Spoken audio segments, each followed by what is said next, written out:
আসসালামু আলাইকুম। আপনার কোনো ভিডিওতে যদি কপিরাইট আসে সেটা কিভাবে রিমুভ করবেন এবং ফেসবুকের কাছে আপিল করবেন আপনার কপিরাইটটা উঠিয়ে নেওয়ার জন্য। অনেক সময় দেখা যায় আমরা নিজেরা ভিডিও আপলোড করি, আমাদের নিজের ভিডিওতে কিন্তু কপিরাইট চলে আসে, সেটা ফেসবুক কিন্তু বলে দিয়ে দেয়। তো চলুন আপনাদেরকে দেখিয়ে দিচ্ছি কীভাবে আপনারা ফেসবুকের কাছে আপিল করবেন। তার আগে ছোট্ট একটা কথা বলবো, যারা আমার ফেসবুক পেজে নতুন অবশ্যই আমাদের পেজটি ফলো করে রাখুন এমন গুরুত্বপূর্ণ নতুন নতুন ভিডিও পাওয়ার জন্য। আর যারা ইউটিউব চ্যানেলে নতুন অবশ্যই আমাদের ইউটিউব চ্যানেলটি সাবস্ক্রাইব করে রাখুন এবং পাশে থাকা বেল আইকনটি অন করে দিন এমন গুরুত্বপূর্ণ নতুন নতুন ভিডিও পাওয়ার জন্য।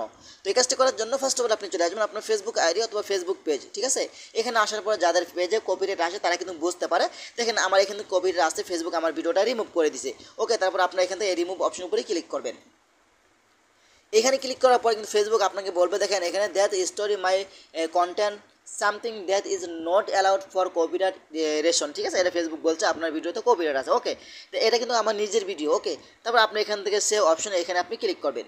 এখানে ক্লিক করার পরে কিন্তু ফেসবুক এখানে বলছে সাবমিট এনি আপিল, এখানে আপনি ক্লিক করবেন। ওকে, এখানে ক্লিক করার পরে কিন্তু আপনাকে যেটা করতে হবে এখানে এটা আপনি টিক মার্ক দিবেন, ঠিক আছে। তারপর এখানে আপনার অ্যাডমিন নামটি দিবেন, আপনার যেই ফেসবুক আইডি দিয়ে পেজ চালান সেই ফেসবুক আইডির নামটি দিবেন, অ্যাডমিন আইডি, ঠিক আছে। তো আমি আমার অ্যাডমিন আইডিটি দিয়ে দিলাম। তারপর এখানে আপনার ফেসবুক আইডিতে যেই জিমেলটি দেওয়া আছে সেই জিমেলটি দিয়ে দেবেন, ফেসবুক যেন আপনার সাথে যোগাযোগ করতে পারে। ওকে, তো আমি একটি জিমেল দিয়ে দিলাম।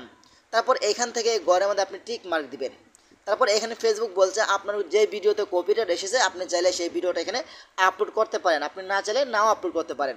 আর যদি কোনো ছবিতে কপিরাইট আসে আপনি এখান থেকে ছবিটাও আপলোড করতে পারেন, ভিডিওটাও আপলোড করতে পারেন, ঠিক আছে। এখন দেখেন এখানে দুইটি গড় দেখাচ্ছে, এই দুইটি গড়ে আপনাকে দুইটা লেখা লিখতে হবে। তো আমি প্রথম গড়ের লেখাটা দেখিয়ে দিচ্ছি, দ্বিতীয় গড়ের লেখাটা আমি দিয়ে দিব। ওকে, তো দেখেন প্রথম ঘরে আপনি এই লেখাটা লিখবেন, ঠিক আছে।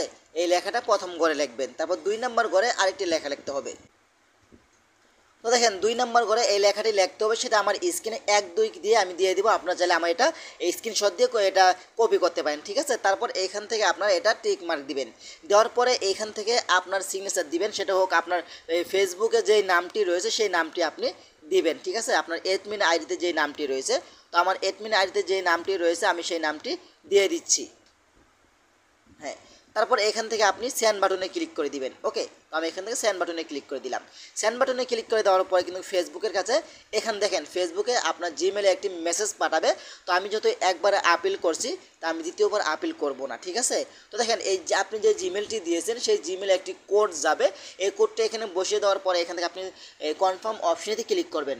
কনফার্ম অপশনেতে ক্লিক করলে কিন্তু ফেসবুকের কাছে আপনার আপিলটি চলে যাবে। ফেসবুক 72 ঘন্টা অথবা 48 ঘন্টা, দেখেন আমার কিন্তু একটি কোড চলে এসেছে, ঠিক আছে। দেখেন আমার দেখেন ফেসবুক ম্যাটার থেকে আমার একটি কোড চলে এসেছে। তো আমি এটা দিচ্ছি না কারণ আমি একবার আপিল করেছি। তো এখানে কোডটি বসিয়ে দিলে কিন্তু ফেসবুকের কাছে আপিলটি চলে যাবে। পরবর্তীতে যদি কোনো সমস্যা হয় ফেসবুকে আপনার কাছে এই জিমেলের মাধ্যমে জানতে চাইবে যে আপনার ভিডিওটা আসলে কপিরাইট অথবা কপিরাইট না, ফেসবুক আপনাকে জিমেলের মাধ্যমে জানিয়ে দিবে। তো এভাবেই চাইলে কিন্তু আপনারা খুব সহজে সঠিক নিয়মে ফেসবুকের কাছে আপিল করতে পারবেন আপনার কোনো ভিডিওতে যদি কপিরাইট আসে। তো আশা করি ভিডিওটা শেয়ার করে দিতে পারেন এবং আপনার টাইমলাইনে রেখে দিতে পারেন, যে কোনো সময় আপনার কাজে আসতে পারে। এবং আমাদের পেজটি ফলো করে রাখুন এমন গুরুত্বপূর্ণ নতুন নতুন ভিডিও পাওয়ার জন্য। ধন্যবাদ সবাইকে, আসসালামু আলাইকুম।